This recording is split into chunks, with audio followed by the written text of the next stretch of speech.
magagandang alaala ng halos may 40 taon niyang pagiging aktibo sa marine conservation at pangangalaga sa yamang dagat. Si Dad, si Mommy, yan yung nanay niya.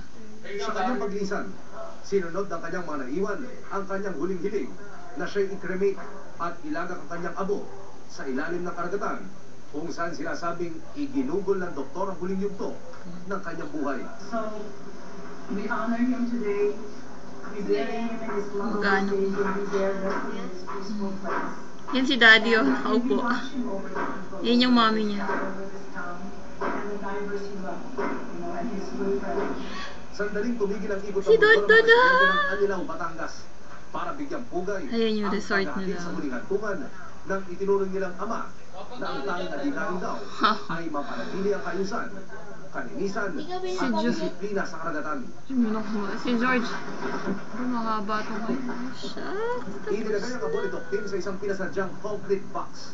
Sakay ng kabangkang de motor, pumalaot ang mga Ayan yung makikipagpili. resort niya. Makaraan ng halos 5 minutong pagbabaybay.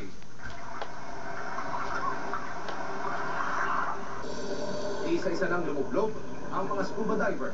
Bitbit ang abo ni Doktim.